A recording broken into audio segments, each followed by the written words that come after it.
ഒരു ദൈവ പൈതൽ മുൻപിലോട്ട് കുതിക്കേണ്ടവനാണ്. ആത്മീയ ജീവിതത്തിൽ ഒരു ദൈവ പൈതലിൻ്റെ യാത്ര എന്ന് പറയുന്നത് കുതിച്ചുകൊണ്ടായിരിക്കണം. ഇടറി വീഴുന്നവനായിട്ടല്ല, കുതിച്ചുകൊണ്ട് യാത്ര ചെയ്യണം. അതിനാവശ്യമായ ദൈവത്തിൻ്റെ വചനങ്ങളും അതിനാവശ്യമായ പരിശുദ്ധാത്മാവിൻ്റെ ശക്തിയും അതിനാവശ്യമായ കൃപാവരങ്ങളും ഓരോന്നും ദിവസവും നമുക്ക് അനുദിനവും തന്ന് നടത്തുവാൻ നമ്മുടെ ദൈവം ശക്തൻ. ആമേൻ. ഈ ദൈവം നമ്മളെ പരാജയത്തിനല്ല വിളിച്ചിരിക്കുന്നത്, നമ്മളെ വിജയിപ്പിക്കുവാൻ വേണ്ടിയിട്ടാണ്. നമ്മളെ നിർത്തുവാൻ നമ്മുടെ ദൈവം ശക്തനാണ്. ഒരു ഭാഗം വായിക്കാം, 2 കൊരിന്ത്യർ 9:8. നിങ്ങൾ സകലത്തിലും എപ്പോഴും അഭിവൃദ്ധിയുള്ളവരായി സകല സൽപ്രവൃത്തിയിലും വർദ്ധിച്ചു വരുവാൻ നിങ്ങളിൽ സകല കൃപയും വർദ്ധിപ്പിക്കുവാൻ ദൈവം ശക്തനാകുന്നു. അതെ, ദൈവം ശക്തനാണ്. ദൈവം നമ്മളെ വിളിച്ചിരിക്കുന്നത് സകല സൽപ്രവൃത്തിയും ചെയ്യാനാണ്. ഏതെങ്കിലുമൊക്കെ പ്രവൃത്തി ചെയ്യാൻ വേണ്ടിയിട്ടല്ല, ദൈവം പറഞ്ഞിരിക്കുന്ന രീതിയിലുള്ള സൽപ്രവൃത്തികൾ ചെയ്യാൻ വേണ്ടിയിട്ടാണ്. ആ പ്രവൃത്തികൾ എന്താണ് അത് മനസ്സിലാക്കണമെങ്കിൽ ദൈവത്തിൻ്റെ വചനം നമുക്ക് കൂടിയേ തീരുകയുള്ളൂ. അപ്പോൾ ദൈവത്തിൻ്റെ വചനത്തിൽ എന്തൊക്കെ നല്ല പ്രവൃത്തികൾ പറഞ്ഞിട്ടുണ്ടോ, ദൈവത്തിൻ്റെ നീതിയുടെ പ്രവൃത്തികൾ പറഞ്ഞിട്ടുണ്ടോ, അത് നമ്മൾ പ്രവർത്തിച്ച് മുമ്പിലോട്ട് പോവുക. അത് നമുക്ക് അറിഞ്ഞിട്ടില്ല എന്ന് നമുക്ക് പറയാൻ ഒരിക്കലും നമുക്ക് കഴിയത്തില്ല. കാരണം 1ാം ക്ലാസ് മുതൽ നമ്മൾ 10ാം ക്ലാസ് വരെയൊക്കെ പഠിക്കുമ്പോൾ എല്ലാവർക്കും കോമൺ ആയിട്ടൊരു ടെക്സ്റ്റ് ബുക്ക് ആയിരിക്കും കൊടുക്കുന്നത്. ആ ടെക്സ്റ്റ് ബുക്ക് പഠിച്ച് ഏറ്റവും അവസാനം പരീക്ഷയ്ക്ക് നമ്മൾ എഴുതി നമ്മൾ വിജയം നേടണം.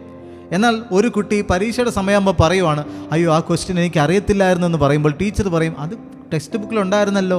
അപ്പോൾ പഠിച്ചില്ല എന്ന് പറഞ്ഞു കഴിഞ്ഞാൽ അതൊരു പറയാനുള്ളൊരു എക്സ്ക്യൂസ് അല്ല, ഒരു ഒഴികഴിവല്ല. ഇതുപോലെയാണ് ദൈവത്തിൻ്റെ മക്കൾ എങ്ങനെ നടക്കണം, എന്തെല്ലാം ചെയ്യണമെന്ന് ദൈവത്തിൻ്റെ വചനത്തിൽ, ആ വചനത്തിൻ്റെ ആ പുസ്തകത്തിനകത്ത് ദൈവം എഴുതി തന്നിരിക്കുന്നു. അത് നമ്മൾ മനസ്സിലാക്കേണ്ടെന്നാണ്.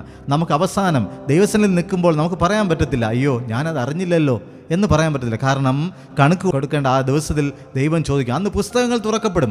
നമ്മുടെ മുമ്പിലുണ്ടാകുന്ന പുസ്തകത്തിനകത്ത് എഴുതി വെച്ചിരിക്കുന്ന ഓരോ കാര്യങ്ങളും അതിനനുസരിച്ചുള്ള ന്യായവിധികൾ നമുക്കുണ്ടാകും. ദൈവം ആഗ്രഹിക്കുന്ന ദൈവത്തിൻ്റെ പ്രവൃത്തികൾ, ദൈവത്തിൻ്റെ ഇഷ്ടം നമ്മൾ ചെയ്യണമെങ്കിൽ നമ്മുടെ കഴിവുകൊണ്ട് അതിന് പറ്റത്തില്ല. അതിന് ദൈവം തന്നെ നമുക്ക് ശക്തി തരും. അത് ദൈവത്തിൻ്റെ കൃപയാണ്, നമ്മുടെ കഴിവ് കൊണ്ടല്ല, ദൈവത്തിൻ്റെ കൃപ. അപ്പോൾ ദൈവമാണ് നമ്മളെ നിർത്തുവാൻ ശക്തൻ. നമുക്ക് ഓരോ പരീക്ഷണങ്ങൾ വരുമ്പോൾ നമ്മൾ ഒറ്റയ്ക്കല്ല, നമ്മുടെ കൂടെ ദൈവമുണ്ട്. വിശ്വസിക്കുന്നുണ്ടോ നിങ്ങൾ? നിങ്ങളുടെ പരീക്ഷണങ്ങളിലും നിങ്ങളുടെ കഷ്ടപ്പാടുകളിലും നിങ്ങളുടെ പ്രലോഭനങ്ങളിലും എല്ലാം അതിൻ്റെ മധ്യത്തിൽ ദൈവം നിങ്ങളെ കൈവിട്ടിട്ടില്ല. ദൈവം നിങ്ങളുടെ കൂടെയുണ്ട്. ആ ഒരു വിശ്വാസം എപ്പോഴും ഒരു ദൈവ പൈതലിനുണ്ടായിരിക്കണം. പരീക്ഷണങ്ങൾ വന്ന് കഷ്ടതയിലായി പോകുമ്പോൾ നമ്മൾ ചിന്തിക്കല്ലേ, എൻ്റെ ദൈവം എന്നെ കൈവിട്ടു എന്ന് ചിന്തിക്കാനല്ല, ദൈവം നമ്മുടെ കൂടെ ഉണ്ട്. ഒരു ക്രിസ്തീയ പൈതലിൻ്റെ, ഒരു ദൈവ പൈതലിൻ്റെ ജീവിതത്തിൽ എപ്പോഴും ദൈവം കൂടെയുണ്ട്. ലോകത്ത് ജയിച്ച കർത്താവ് നമ്മുടെ കൂടെയുണ്ട്. ആമേൻ. God bless U.